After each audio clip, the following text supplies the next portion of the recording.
Bismillahirrahmanirrahim. Assalamualaikum warahmatullahi wabarakatuh.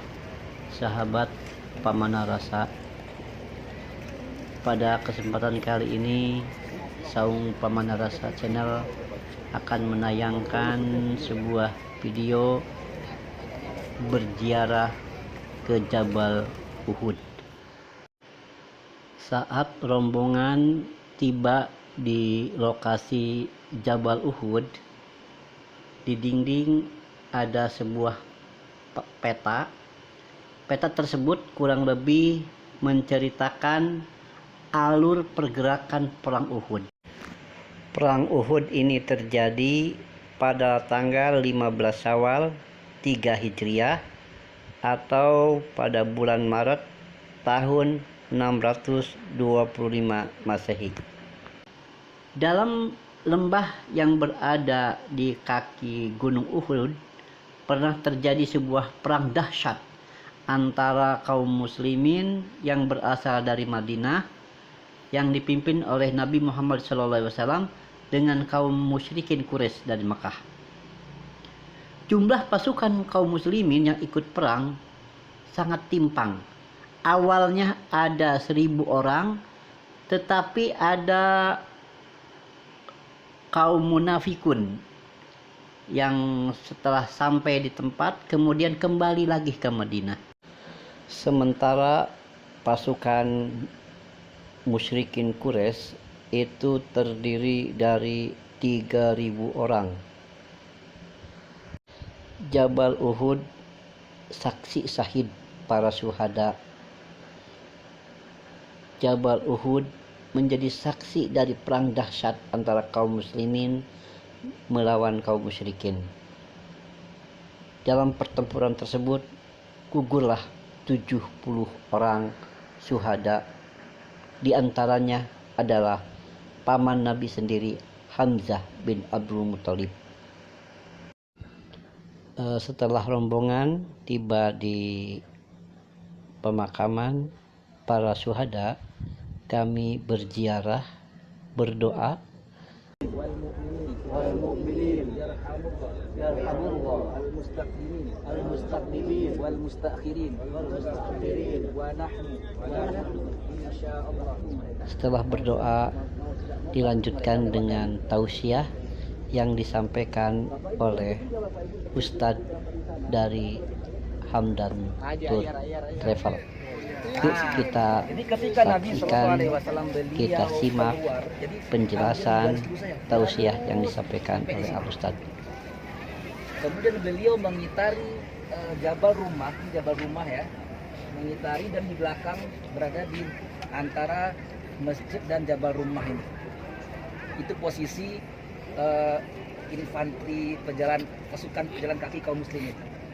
Nah, jadi di antara di belakang Jabal Rumah inilah. Nah, di sini belakang sini ya.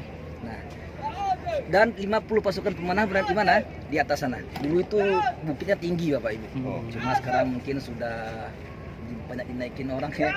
Jadi makin pendek ya. Kemudian orang-orang musyrikin di mana datangnya? Orang-orang Mekah datang dari sana. Balik ini. Nah, dari sini datangnya ke sini. Kenapa Nabi meletakkan posisi tentara umat Islam di sini?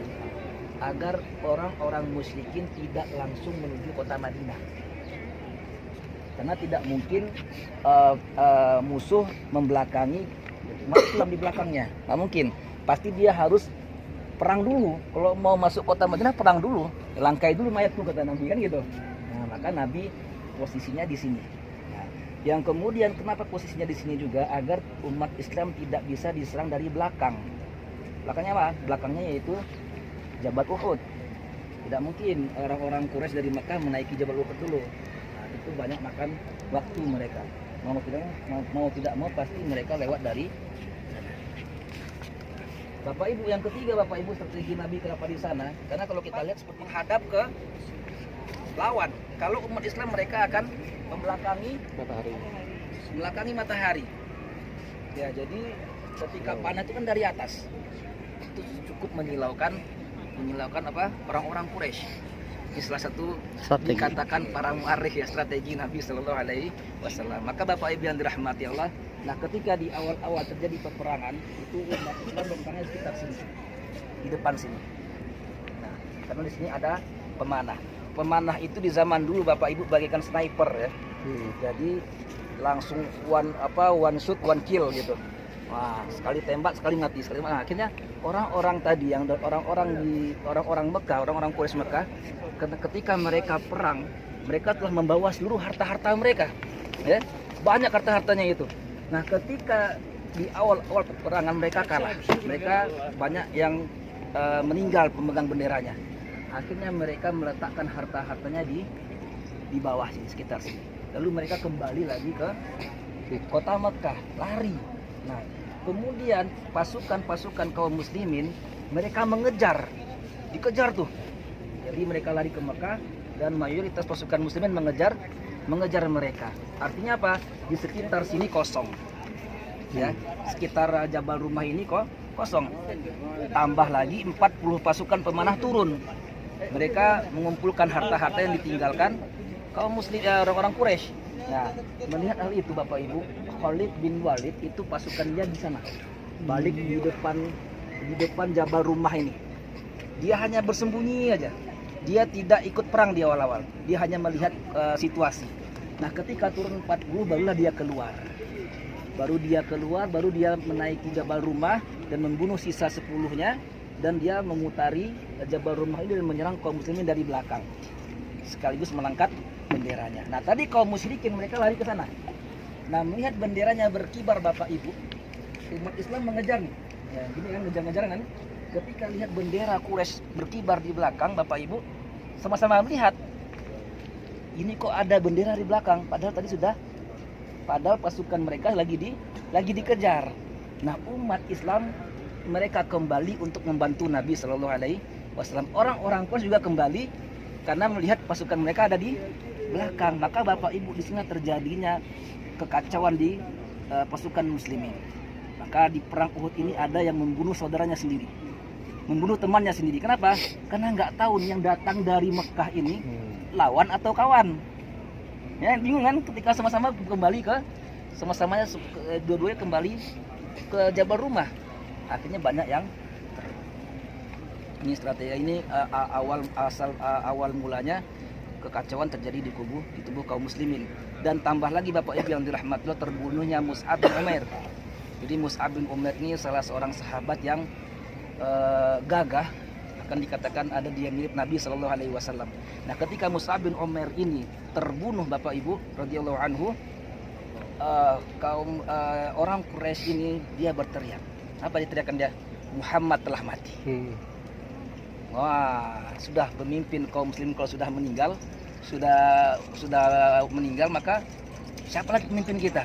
Maka ada sebagian sahabat beliau tidak semangat lagi untuk perang. Ya. Dan umat Islam ketika itu terpojok Bapak Ibu dan mereka lari ke sana. Lalu mereka mendaki Jabal Uhud untuk bersembunyi di atas bukit itu. Karena orang-orang Quraisy tidak berani menaiki Jabal Uhud ini. Ini strategi apa lagi? Nah, akhirnya karena mereka melihat dendam mereka telah terpenuhi, banyak kaum muslimin yang terbunuh, Hamzah bin Abdul Muthalib terbunuh, maka mereka tidak mau menaiki Gunung Uhud itu. Maka Bapak Ibu yang dirahmati Allah, semuanya ketika mereka sudah menaiki semua, orang-orang Quraisy kembali ke kota Makkah. Dan ini kuburan syuhada Uhud. Kuburan syuhada Uhud ini posisi awalnya ini bukan di sini. Posisi awalnya berada di dekat sana itu. Di dekat sana di kuburannya. Namun ketika itu ya ada yang mengatakan karena banjir, ada yang mengatakan karena ya ini dibangun sebelum air. Dibongkar Bapak Ibu yang dirahmati Allah, dan di zaman sahabat pernah dibongkar dan mereka membongkar kuburannya tercangkurlah kena salah satu anggota tubuh sahabat. Mengatakan sahabat Hamas.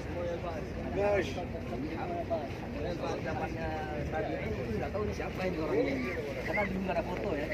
Hah? Kayak sahabat maka namanya sahabat. Kan Dan cara menguburkannya itu Bapak Ibu yang dirahmati Allah, Nabi pun juga punya caranya. Ya, cara menguburkan, jadi ini kuburannya kuburan massal ya. Ini kuburan massal, bukan kuburan satu-satu, bukan. Kuburan massal. Ketika Nabi Shallallahu Alaihi Wasallam ingin memasukkan sahabat-sahabat beliau ke liang, beliau tanya dulu mana di antara mereka ini yang paling banyak hafalannya.